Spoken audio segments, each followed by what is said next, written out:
गाड़ी भी उस पर चढ़ गई दो और इसका 6.5 किलोमीटर दायरे में फैला हुआ है। इसमें 17 चीज़ें आज भी देखने को मिल सकती हैं। योगनीपुरा का मंदिर और अजमल खां बाग, जमाली का माली रज्जो बैंड और अनंगताल और शीश महल और जहाज महल, शमशीर तालाब और भी कई चीज़ें हैं इसमें जो देखने को मिल सकती हैं।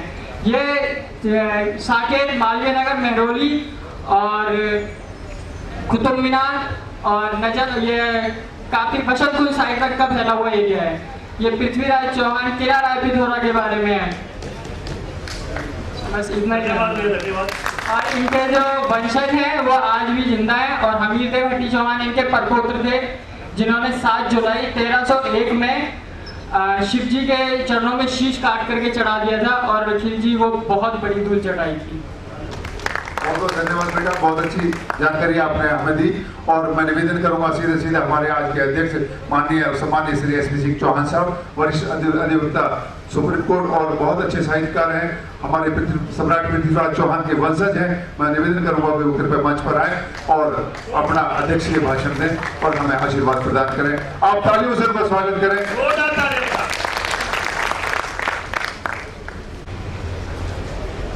मंचासीन सभी अतिथिगण, जितने बैठे सारे जानकार हैं, तो मन से मैं उनको अभिनंदन कर लेता हूँ। नाम लेने में थोड़ी देर लगेगी। जब अध्यक्षीय भाषण किसी बहुत कामयाब फंक्शन का होता है तो स्थिति ये होती है कि भाषण या भोजन, उसमें से क्या चीज वक्ता पसंद करना चाहते हैं, इसलिए बड़ा सूक्ष्म मैं आपके सामने कुछ बात करूंगा।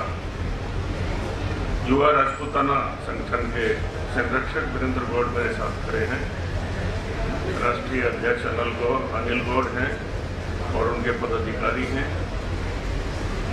इन लोगों ने साल भर में ही तकरीबन 1.5 साल से मेरे संपर्क में हैं। एनसीआर में फैल गए और दूसरे प्रदेशों में फैल गए हैं। बहुत मेहनती हैं, बहुत होश है इनमें और जोश भी। रात दिन एक करके इन्होंने इतना इस संगठन की तरक्की की है कि और किसी के बस की बात ही नहीं। और मेरा आशीर्वाद है कि दिन दूनी रात चौगुनी तरक्की करते रहे। जैसे पहले वक्ताओं ने भी कहा है,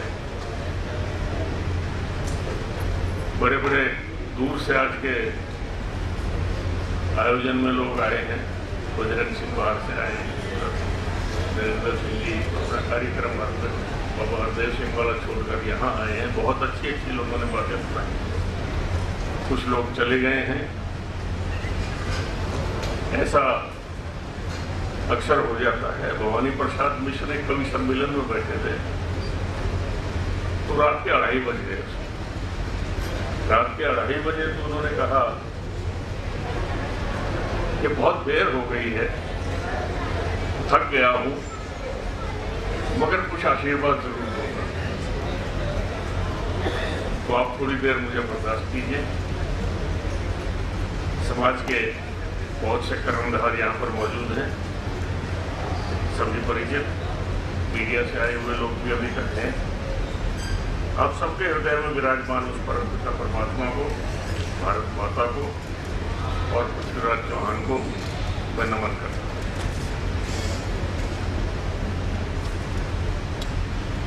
बंधुओं,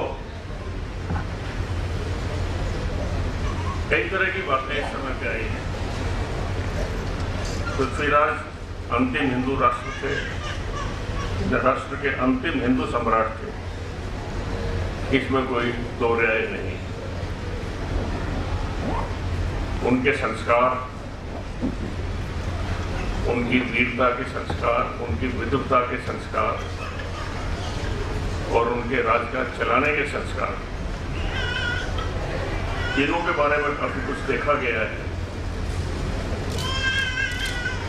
मगर इतिहास के स्रोत इतने गौण हो जाते हैं इतनी देर के बाद कि सही तथ्य तक पहुंचने में कुछ तो उपलब्धियां नहीं होती और कुछ होती हैं तो मैंने देखा है राष्ट्रीय संग्रहालय में कि कुछ पुस्तकें लिख दी हैं लोगों ने, राष्ट्रीय संग्रहालय में जमा भी करवाती हैं, परंतु उनमें भी परस्पर विरोधी तथ्य आपको मिलेंगे जिनमें निर्णय करने के लिए बहुत सा रिसर्च की आवश्यकता पड़ती है।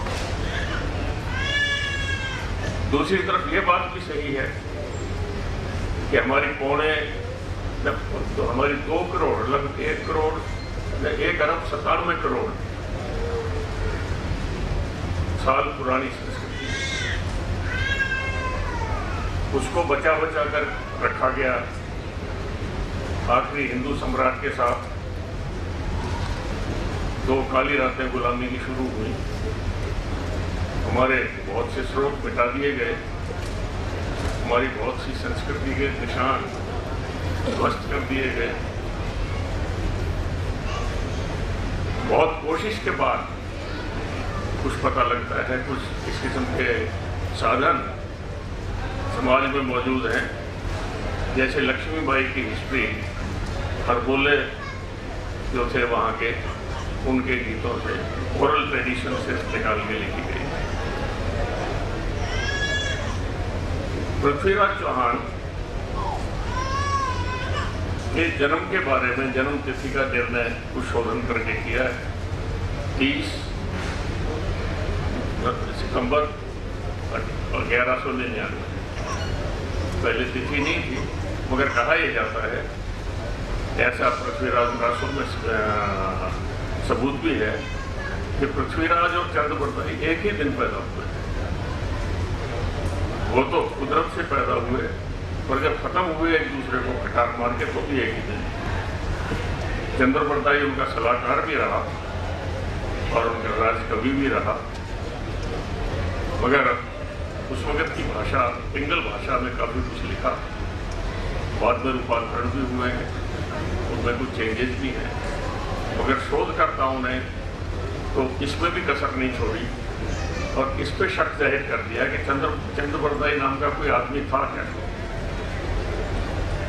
इस पर भी शक जाहिर कर दिया कि पृथ्वीराज वाकई गजनी गए थे क्या, या यहीं मार दिए गए।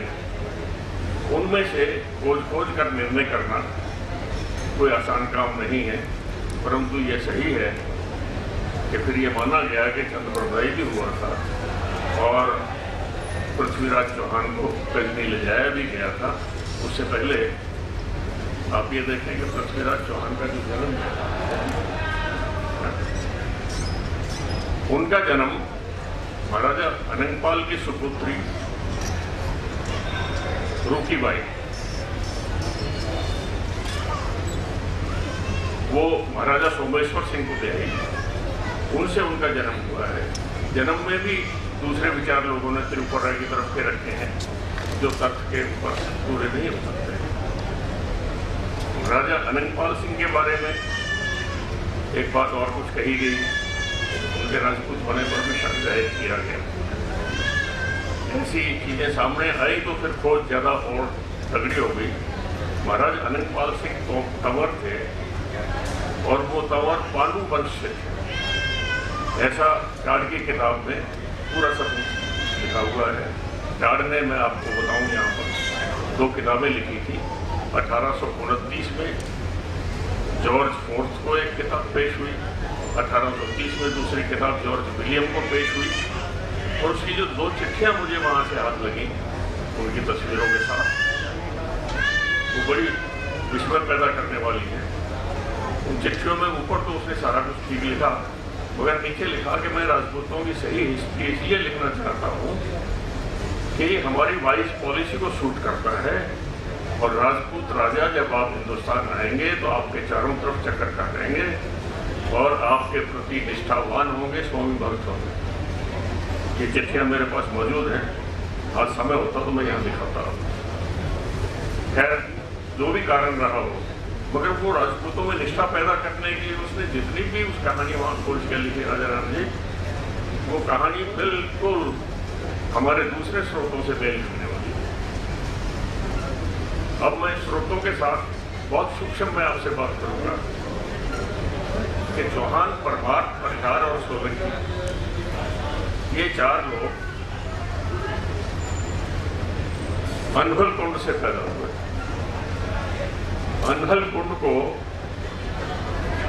टाड ने उसका पता किया माउंट आबू का, मगर वो ये बात मान गया कि मैं माउंट आबू की जो प्रामाणिकता है उस पर संदेह करके कोई और ज़्यादा आगे नहीं बढ़ना चाहता है, मैं उससे अपना मोह भंग नहीं करना चाहता।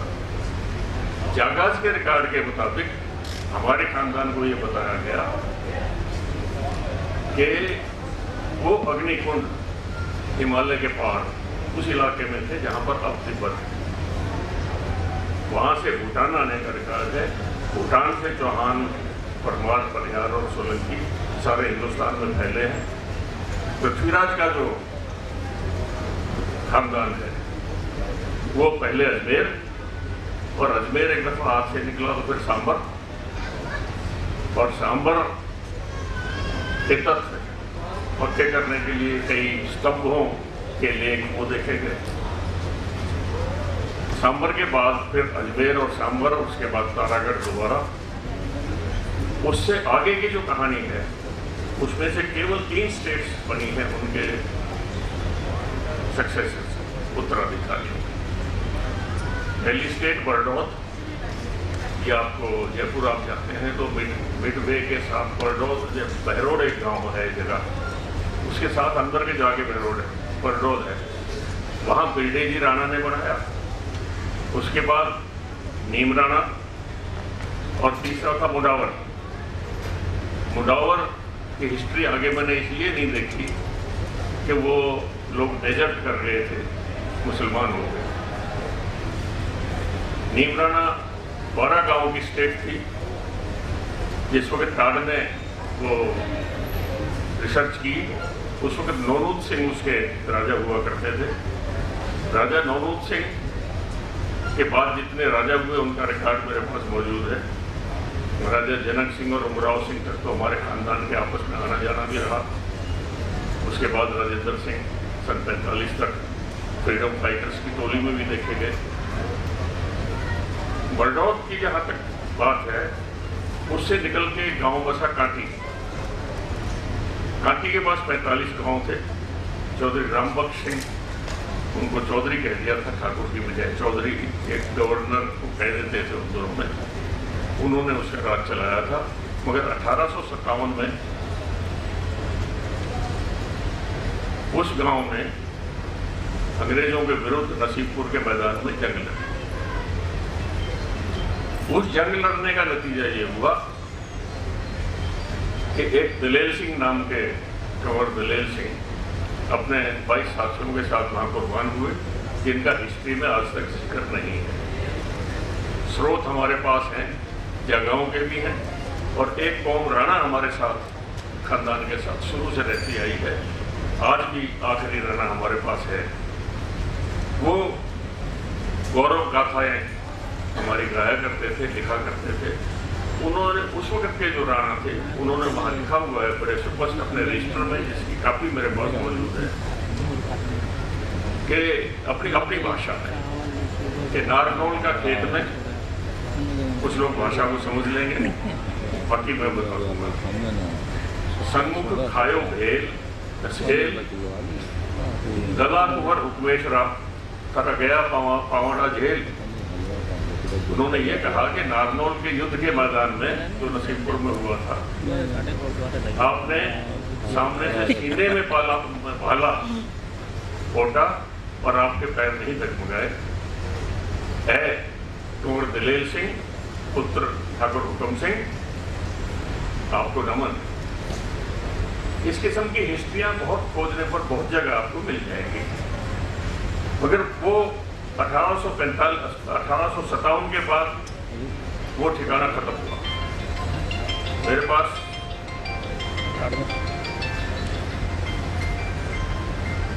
ये आपको एक चीज मैं दूर से दिखा देता हूँ।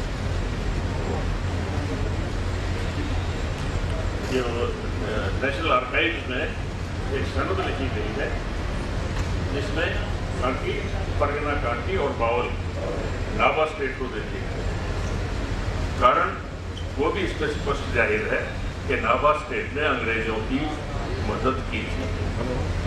खैर, एक ठिकाना ये गया, दूसरा ठिकाना नीमराना ठिकाना भी आज़ादी के साथ जाने के बाद खत्म हो गया।